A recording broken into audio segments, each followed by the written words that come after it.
All right, so Philadelphia, everything that happened with breaking news at the end of the program yesterday, that has been resolved, and thank God nobody is dead, okay? But it also proves that gun control does not work. We'll get to that in just a second. But first, I want to go ahead and go over some of the stuff that is happening with the attorney of the suspect and what they're telling the press. And there was a press conference here, I don't know, maybe 20 minutes ago. The police chief was talking about it. The attorney for the suspect, okay, says that a four-way conversation with the Philadelphia Attorney General, the police commissioner, the attorney, and the suspect is what got the suspect to come out without going out in a blaze of glory, without killing the hostages and everything else. Of course, we know that 6 officers were hurt, 4 of them were shot, 2 of them were injured on the way to the scene in automobile accidents. Thank God none of them are serious. One of the officers was reportedly grazed in the head, so it came very close to being really bad. The attorney for the suspected shooter said that a 4-way conversation contributed to the end of an hours-long standoff in northern Philadelphia after 6 officers were shot Wednesday. So are they saying 6 officers were shot now? When the police commissioner was... Did they? But the police commissioner at his press conference said 4 were shot, 2 were injured en route. So I don't know. 6 officers were injured, okay? They keep going back and forth on this. You assume when the police commissioner gives you that information that it's accurate, but sometimes I guess it isn't. Anyway, so there was a 4-way conversation between the suspect, the police commissioner, the attorney general, I should say the district attorney, and the lawyer of the suspect. So this is her talking to Action News. And we're trying to figure out how to do this where nobody else could get injured, the suspect wouldn't die, that sort of thing.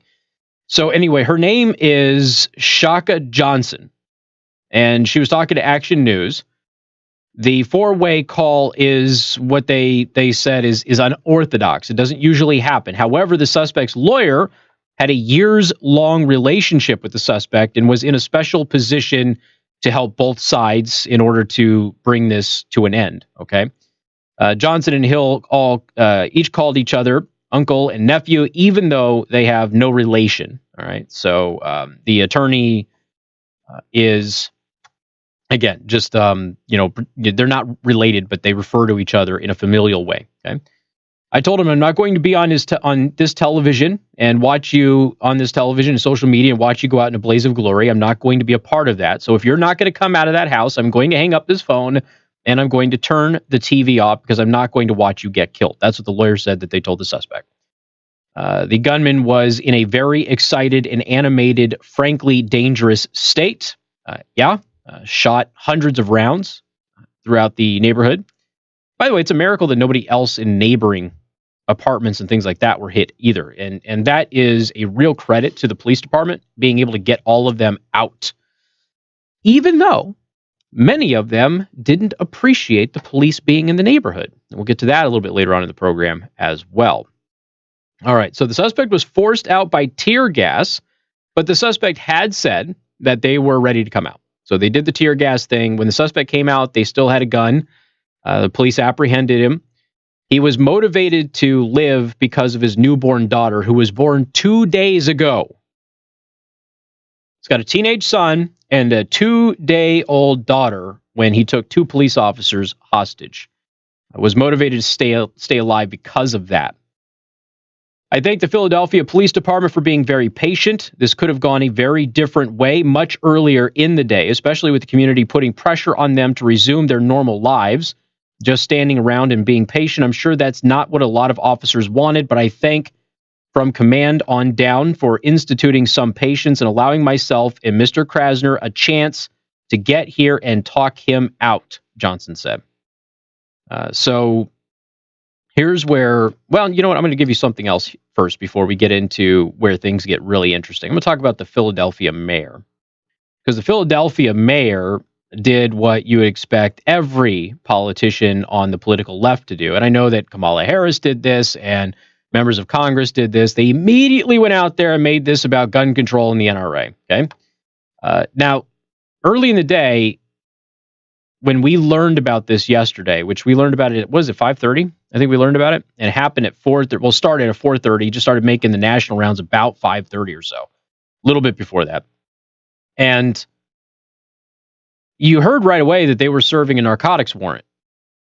So right then and there, you kind of understood that you weren't dealing with a law-abiding citizen who would be legally armed. I mean, you knew it early in the day, within an hour of this whole thing starting. And that didn't stop anybody from running out there and telling everybody we need gun control now. Otherwise, things like this, will continue to happen. One member of Congress basically decided that she was just going to infer what type of firearms he had. And I'm going to get to that in a second as well. But nobody knew. Nobody had any idea who this person was. Nobody knew what their record was. Nobody knew what they were armed with. No one knew. So Democratic Philadelphia Mayor Jim Kenney called for gun control within hours of a prolonged active shooter situation, which left several uniformed officers injured. Then they go into the details of it. Our officers need help. They need help with gun control, he said during a press conference. They need help with keeping these weapons out of these people's hands. What do you mean by these people? You can't say that, right? By the way, the mayor's white, suspect's black. You can't say these people, Joe. That's a no-go. You can't do that. Police Commissioner Richard Ross Jr. identified 36-year-old Maurice Hill as the suspect. So you've got the mayor out there, and he says that our officers deserve to be protected, and they don't deserve to be shot at by a guy for hours with an unlimited supply of weapons and an unlimited supply of bullets. I guess you don't know what unlimited means, but I digress. It's disgusting, and we got to do something about it. We need to do something about it quickly. All right, here's a suggestion, Joe. You ready for my suggestion? Don't allow somebody with a criminal record of both state and federal gun crimes going back to the time that he was 18 years old to buy guns. Oh, wait, we already have that. So where did he get his arsenal from, Joe? Yeah, illegally. Because he didn't go to the gun show, and he didn't go to the gun store, and he didn't go to Craigslist. Well, maybe he went to Craigslist. I don't know. But he did not, okay? He did not legally purchase these firearms. The guy's first gun conviction was when he was 18 years old. He was in possession of an illegal firearm with a serial number scraped off. The guy got off of supervised release from prison in 2016 for a federal gun crime. His whole record is gun crimes. And yet, see, here's how you know something's amiss, right? If there is a AR-15, AK-47, anything like that that's involved in the story, it is the second sentence, maybe the first, in a paragraph of a news story. I went through and I counted them, 9 articles today. 9. None of them had the suspect's gun type. None of them. You know what that usually means? Usually means it's not an AR-15. Usually means it's not an AK-47. I did find one local Philadelphia news outlet that said that he was armed with several different types of guns. That was the closest that I could get about what the suspect was armed with.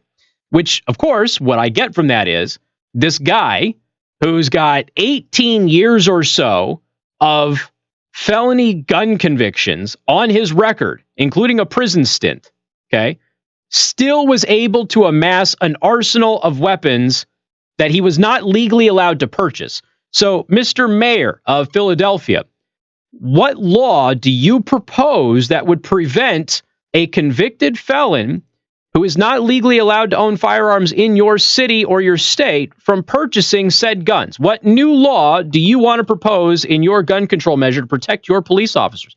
Remember, this is all about protecting your cops. That's what you said. We have to protect our police officers. I agree with you. So how do we give police officers the best possible protection with a new gun control measure that would prevent this felon, this repeated felon, who can't own firearms already from being able to buy said firearms again? What would you propose we do? He has no answer. If I had him on the phone right now, he would have no answer for me other than universal background checks. Okay, but this guy clearly doesn't care about that because he wouldn't pass any of those. So he acquired his guns in a way that he doesn't have to take a background check, which is usually illegally on the street. which, by the way, is where nearly 90% of all convicts in Illinois who are incarcerated for gun-related crimes say they got their guns. So gun control, once again, does not work. Even in Philadelphia, which is already a notoriously difficult place to own a firearm anyway. You know, you look at some of these cities. Okay, you got Los Angeles, you've got New York, you've got Chicago, you've got Baltimore, you've got Philadelphia. Those are all very difficult cities to own firearms, and yet gun crime in all of those cities is really, really high. How is that? Oh, sorry. They're all getting them from Indiana. My apologies. It's the vice president's fault, ladies and gentlemen. We got more coming up. Newstalk 95.3, Michiana's news channel.